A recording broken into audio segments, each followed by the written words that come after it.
Doncs no és habitual tenir en un plató una persona que en aquests moments és el cap dinàstic d'una casa, de la casa Borbó-Parma. No és habitual poder parlar amb ell de com veu el món, de com veu els models d'estat, de cap a on creu que s'adreça el futur que tenim entre mans, i avui tenim la sort de poder-ho fer.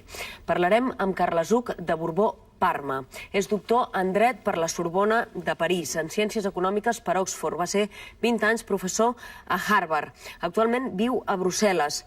Dèiem que, com a cap de la dinastia Borbó-Parma, va ser naturalment representant de la branca carlina, que des de l'any 1833 i fins als anys 70 van ser pretendents de la corona espanyola. Ha vingut a Catalunya per presentar el llibre El patrimoni heràldic de la casa Borbó-Parma.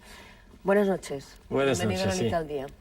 Decíamos que no es habitual poder conversar con una persona que tiene la experiencia que usted tiene, histórica, y el rol que usted ha jugado, pero aparte que mira hacia el futuro, pues las cosas que nos afectan a todos. Si le parece, antes me gustaría situarnos en lo que ha representado usted como el pretendiente de los carlinistas a la corona española, ¿no? ¿Qué significó aquella época en que se barajó la posibilidad que Franco confiara a Carlos Hugo de Borbón-Parma la posibilidad de sucederlo, como hizo luego con Juan Carlos? Bueno, yo creo que en primer lugar no es una cuestión de ser pretendiente. Yo creo que soy heredero de una de las dos ramas de la dinastía española, que ha representado históricamente no solamente un conflicto dinástico, pero sobre todo un conflicto político de concepción del Estado. Y ahí estaba el conflicto con Franco. Franco quería una continuación de su régimen y yo quería, de alguna forma, una ruptura con las características del régimen. Y eso lo expresó usted. Usted se entrevistó una vez con él, ¿verdad? En el año 64, creo. Sí. Tuvo una entrevista con él. Esa discrepancia ideológica, ¿hacia dónde usted quería llevar España, si en el caso que hubiera ocupado el trono, la expresó claramente a Franco? No. No, el problema de la entrevista con el general Franco entonces era asegurarle que yo no iba en contra de él como persona, pero que yo iba a la búsqueda de una preparación para el cambio hacia la democracia en el futuro. Porque el problema que yo veía no era el problema personal de Franco, aunque lo fuera en la realidad, era que el sistema del general Franco había eliminado todo diálogo político dentro de la sociedad española, con lo cual la preparación a un planteamiento democrático le faltaba el diálogo interno a la sociedad. Es esto de lo que habló con el general Franco. Y no hubo ninguna posibilidad de entenderse en aquel momento, y él tampoco, supongo, ninguna intención de confiar en usted esa sucesión, ¿no? No creo que sea cuestión de confianza. Yo creo que el sistema político que se había creado después de la guerra eliminaba toda posibilidad real de diálogo de cualquier grupo político que no sea el que esté directamente debajo de su control. No creo que había otro elemento importante para él que su convicción de que la democracia era casi inevitablemente el caos que él había conocido cuando era general en la época de la República. A pesar de ello, los carlistas años antes habían organizado un acto en el que usted vino a España, entró clandestinamente en España, y en Motejura justamente hizo un acto de presentación y fue aclamado por los habitantes y por los partidarios carlistas. ¿En aquel momento usted pensó que había alguna posibilidad de cambiar las cosas en un futuro próximo en España? Sí, claro. Yo creo que no se hace ninguna cosa si uno no cree que se puede cambiar la realidad. En aquel entonces yo quería dos cosas. Uno, abrir el campo a un diálogo político a nivel de todo el Estado español. En segundo lugar, reconstruir el partido carlista que había sido literalmente destruido, porque al final de la guerra se encontró en la peor de todas las situaciones. Se encontró en el campo del vencedor, pero vencido políticamente. Entonces había que reconstruirlo.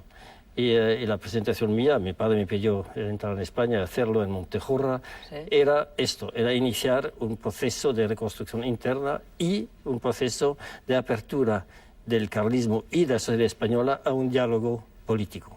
Usted abandonó la militancia en el Partido Carlista en el año 79, si no lo tengo mal entendido.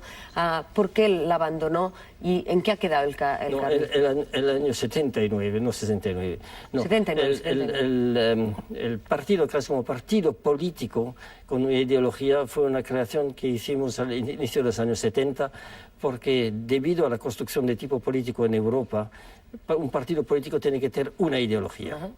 Antes el partido carlista era un partido monárquico y dinástico, con unas ideas políticas, especialmente en materia de construcción del Estado, pero sin gran precisión en cuanto a las estructuras de tipo sindicales y sobre todo en cuanto a la construcción de un diálogo político interno al partido. Y yo creía esencial que hubiese este diálogo interno al partido y que la concepción del Estado fuese reflejo de esta pluralidad de ideas que hay y debe de haber en la sociedad. No es ese concepto de cómo debe ser el Estado. Usted siempre se ha manifestado federalista. ¿Por qué cree en el Estado federal? Bueno, es que yo lo que no creo es en el Estado-nación. Yo creo que esta visión de que todas las libertades están colgadas de un gancho que es el Estado nacional es un error. Yo creo que todo Estado sólido está apoyado en la base, surge de la base para culminar en la cumbre y no baja de la cumbre para apoyarse en la base. La visión soviética es esta. Parte de la cumbre para apoyarse en la base. La visión francesa de la Revolución Francesa es la misma. Parte de la cumbre para apoyarse en la base, aunque invoque lo contrario. Y yo creo que para España era necesario partir de su evolución histórica, de todos los pueblos que han constituido España, que sea la constitución del Estado fuese el resultado de la delegación de cada pueblo, de una parte de su soberanía, a un Estado para el bien común. ¿Cree que ese es uno de los errores que estamos sufriendo hoy en día en España, las discusiones que se están llevando a cabo en relación a las reformas estatutarias, a cómo debe modificarse la Constitución, de esa Constitución del 78 que concibió el Estado de las Autonomías desde el Estado hacia los distintos territorios que la conforman? Sí, claro que es un progreso esto sobre lo anterior de todo a nivel del Estado, pero es una evolución que yo creo que ha sido la consecuencia de lo anterior. Creo personalmente que hay que partir a la inversa. Y no se trata de un separatismo, se trata de una unión creada sobre una base común que son las regiones o los estados o los estados históricos que ha habido en España y que han constituido la unidad delegando una parte de su autonomía, de su poder o de su soberanía a un centro para el interés común. Creo que esta visión de abajo arriba es mucho más sólida que la visión de arriba abajo, porque la visión de arriba abajo quiere decir que arriba hay los que saben todo y lo deciden todo e incluso os conceden unos derechos, mientras que lo otro es una visión de que existen los derechos anteriores al Estado y que delegan al Estado unos derechos especiales, que eso se verá en la Unión Europea también. Esta no es, por eso, la dinámica de los estados que son protagonistas en este momento en la política europea, pero sin embargo en la construcción europea sí puede pensarse en esa situación de esos estados miembros, 25, que se montan desde la base y se suma hacia la cúpula. ¿Cree que la Unión Europea puede ser el reflejo de ese esquema? Yo creo que la Unión Europea es precisamente el modelo de esta Unión, porque no existe un Estado anterior que pudiera monopolizar el poder. Y yo creo que esto es muy importante, no solamente para la vida actual, sino para crear en la sociedad entera, una visión de responsabilidad en la tarea común. ¿Qué rol pueden jugar las monarquías en la situación actual, en el mundo actual que vivimos? ¿Qué papel cree, porque usted seguro que habrá reflexionado sobre esta cuestión por cuestión de nacimiento ya, ¿no? ¿Cuál es el rol que pueden jugar las monarquías ahora en política? Mire usted, en primer lugar, las monarquías son un fenómeno histórico. No podemos negar la historia y pretender que la monarquía no es un sistema político útil si ha sido útil durante varios miles de años. En segundo lugar, yo creo que podemos constatar que algunas repúblicas, la más antigua de todas, las repúblicas modernas de Estados Unidos, es un sistema monárquico.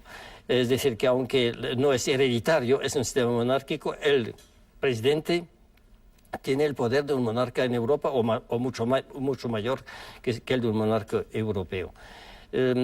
Pero hoy día las monarquías están integradas en un sistema democrático, en un sistema de partidos. De modo que la diferencia fundamental es cuál es el título que tiene el presidente o cuál es el título que tiene el monarca. El monarca es hereditario, el presidente es de alguna forma hereditario dentro de un sistema de partido. Ahora, justamente hablábamos de esta cuestión porque ha salido este último número de Sapiens que trata justamente de su història. Un altre rei va ser possible. És la història de Carles Hug de Borbó respecte de Joan Carles I en el moment en què es va produir aquesta circumstància de la qual parlàvem. Usted, Carlos Hugo de Borbón-Parma, ha hablado con Juan Carlos I de estos planteamientos de cuál es el rol de la monarquía. ¿Se establecen esas conversaciones? No, mire usted, no hemos hablado de esto. Yo siempre he tenido para él personalmente una gran simpatía, un gran afecto, y yo creo que él ha aceptado una carga y seguramente lo ha aceptado con todas las, en plena conciencia de que era su deber hacerlo. Y yo creo que después con el intento del golpe de Estado de febrero, ha demostrado que él de verdad quería y estaba decidido a defender la democracia. De modo que el problema no era este. Para mí el problema al cual se enfrenta la sociedad española no es simplemente un problema de la sociedad española, es un problema del mundo actual. El mundo actual está frente a una demanda muy generalizada, no solamente de democracia, de derechos humanos, sino también de modificación del sistema político para que los partidos no practiquen el partidismo y para que la democracia se desarrolle más hacia la base que desde la cumbre. Y desde ese punto de vista, figuras más neutrales fuera del sistema político, como pueden ser los monarcas, ¿pueden jugar ese rol de vigilar que eso no ocurra, como en algún momento y en algunas instituciones pasa en Gran Bretaña? Sí, es muy curioso. Yo veo que en las monarquías hay la posibilidad de un diálogo de un tipo muy especial, que es, yo diría, un diálogo informal. Yo creo que el rol de los monarcas en Europa, los que han quedado o los que se han reconstituido, es precisamente el del diálogo informal. Es decir, que son capaces, porque están en una cumbre de la cual ellos no pueden manifestar su opinión independientemente, de hablar con los políticos para recordarles una serie de necesidades que tiene la sociedad y que en el caso de ellos no les involucra en la batalla electoral. Y en ese sentido pueden jugar un gran papel. Ahora, si no quieren jugar este papel, entonces son simplemente elementos decorativos del Estado, como pueden ser algunos presidentes de repúblicas. ¿Quién conoce el nombre del presidente de la República de Suiza o incluso el italiano, que es un nombre de gran valía, pero no juegan más que un papel decorativo? Que no sería el caso del rey español, que en estos momentos estamos esperando a ver cómo va a ir a los Estados Unidos para hablar con Bush en un momento delicado. ¿Cree que esos son movimientos estratégicos? Yo creo que sí, yo creo que ahí puede jugar un gran papel porque precisamente no está sometido a un proceso electoral y está reconocido como un símbolo de la unidad nacional. Y en ese sentido creo que puede ser muy importante, es verdad para Holanda, es verdad para Bélgica, para Inglaterra, quizá también para los países nórdicos, y esto quizás es una ventaja. Ahora, las otras repúblicas han demostrado que también podían hacer lo mismo, pero quizá no con la misma libertad. ¿A partir de qué momento Carlos Hugo de Borbón-Parma se renuncia mentalmente? Porque renunciar oficialmente no han renunciado nunca a los derechos sobre la corona, ¿no? No, naturalmente que no. Y no tienen pensado hacerlo, ¿no? No, don Juan Carlos tampoco ha renunciado a sus derechos sobre la corona. Anterior. Nadie ha renunciado a nada, pero todo el mundo se respeta. Esto es lo importante. Entonces, ¿a partir de qué momento usted empieza a mirar la vida hacia otros objetivos, naturalmente, y uno de ellos es reflexionar, impartir clases, estudiar sobre el futuro de esa sociedad desde Bruselas, que es desde donde usted vive? ¿En qué momento deja de pensar en España como un presente que le afecta, ¿no? Bueno, mire usted, el mundo tendrá dentro de 25 años 9.000 millones de personas. El mundo desarrollado, es decir, Europa, Estados Unidos, Japón y algunos otros países desarrollados, representará 1.000 millones de personas. ¿Qué peso tendrá estos 1.000 millones de personas frente a 8.000 millones? El problema ahí es que cuando hay un grupo reducido de personas que viven en países muy privilegiados y luego hay un inmenso número de personas que viven en países menos desarrollados o pobres, el enfrentamiento es casi inevitable. De modo que tenemos que evitar que se produzca este enfrentamiento. Para evitarlo hace falta cambiar las estructuras supranacionales o internacionales para que el reparto de los beneficios de la sociedad, el reparto de las riquezas de la sociedad sea en forma tal que todos los países puedan empezar a desarrollarse. No se trata de que todos los países lleguen al mismo nivel, pero que ninguno de los países pobres, que son más de la mitad del mundo, no vean al final del túnel una luz.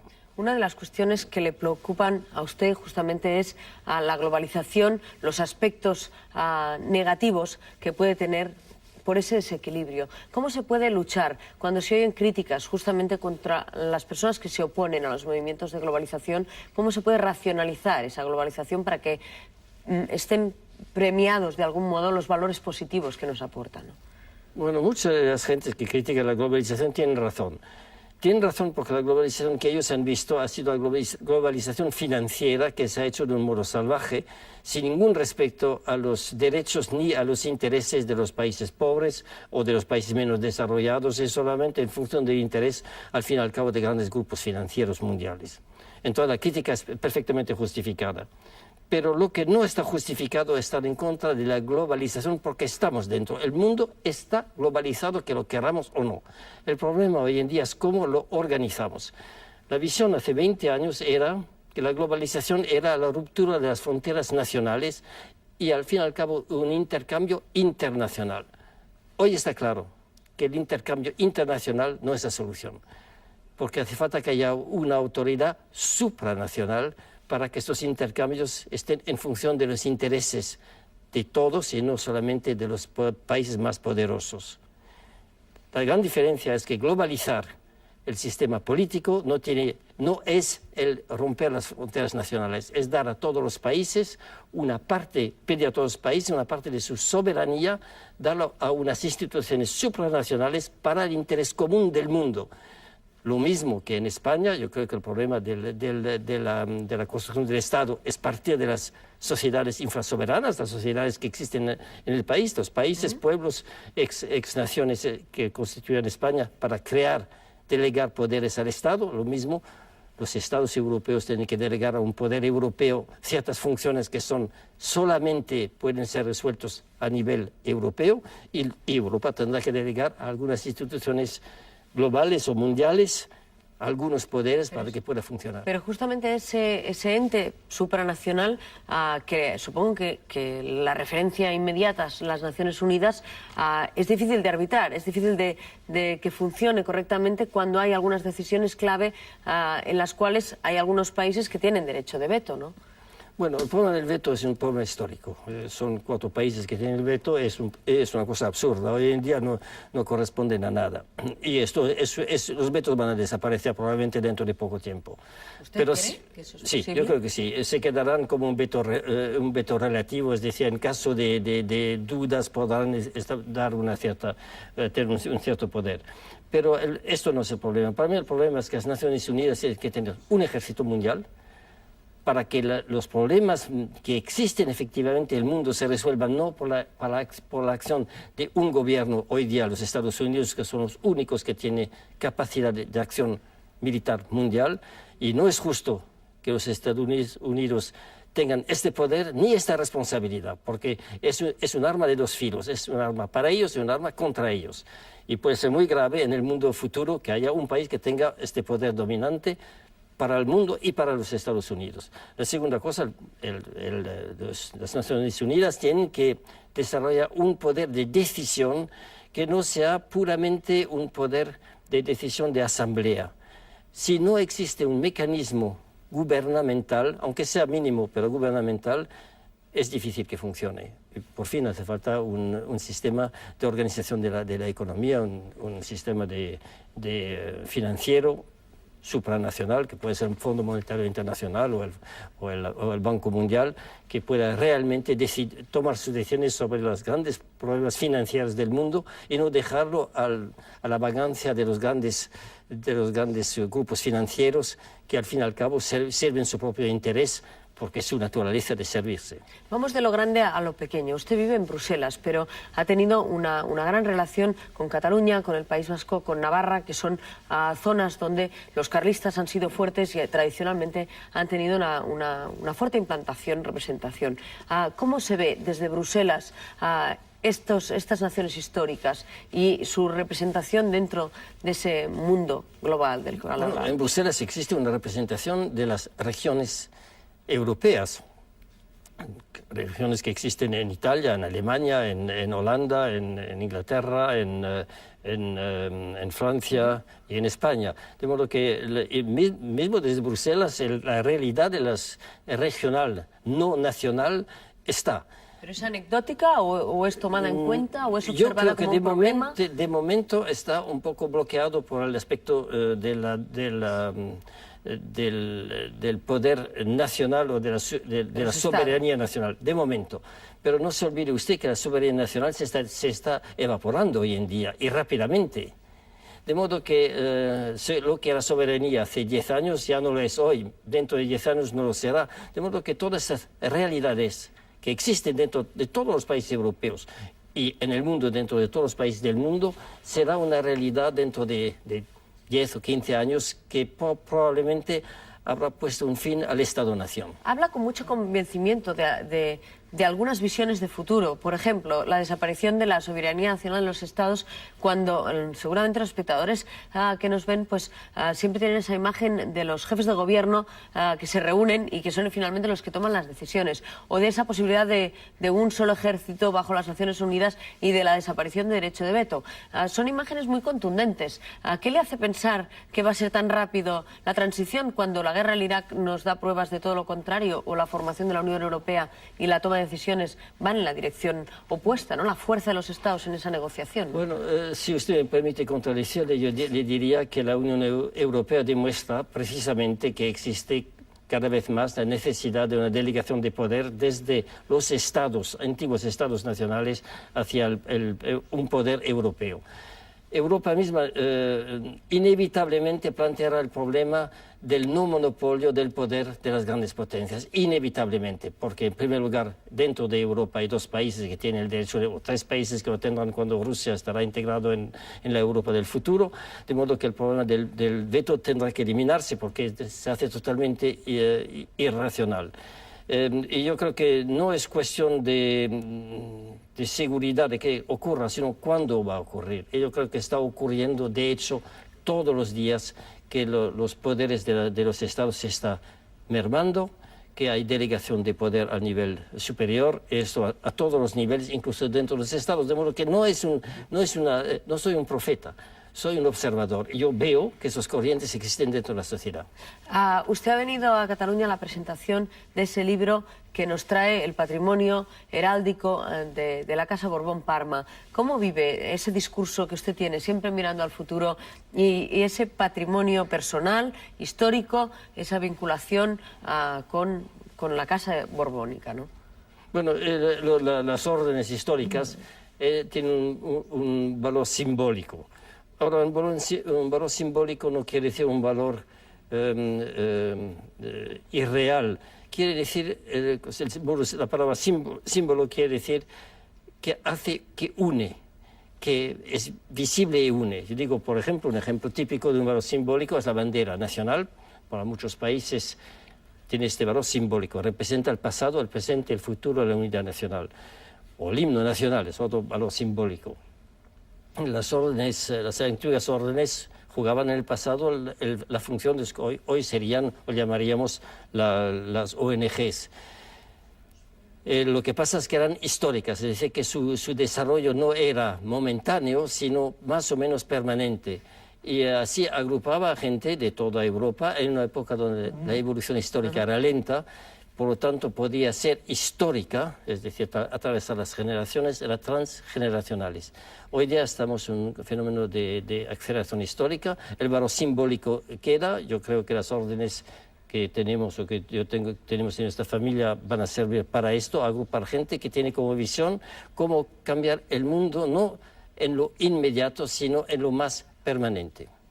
¿Le hubiera gustado que su hija se hubiera casado con Felipe de Borbón en vez de con doña Leticia, que ahora es princesa de Asturias, y así unir a esas dos bancas de la dinastía borbónica? ¿Se hubiera acabado el conflicto de algún modo que se arrastra desde 1833? Yo les sugeriría que lo preguntara a mi hija y a don Felipe. Esta es la pregunta que ellos solo podrían contestar. Y seguro que es una magnífica revelación de cómo ve a Carlos Duc de Borbón. Yo creo que la libertad de la gente hay que preguntárselo a ellos cuáles son sus intenciones. Y esto seguro que es revelador de cómo usted ve esta cuestión. Muchas gracias por acompañarnos en Anita al Día. Yo encantado de haber tenido el gusto de conocerla, aunque yo había oído hablar de usted, pero yo creo que usted sabe preguntar, hacer preguntas y provocar a la persona que está en el banquillo de los acusados. Es nuestro trabajo. Muchas gracias. Bueno, gracias.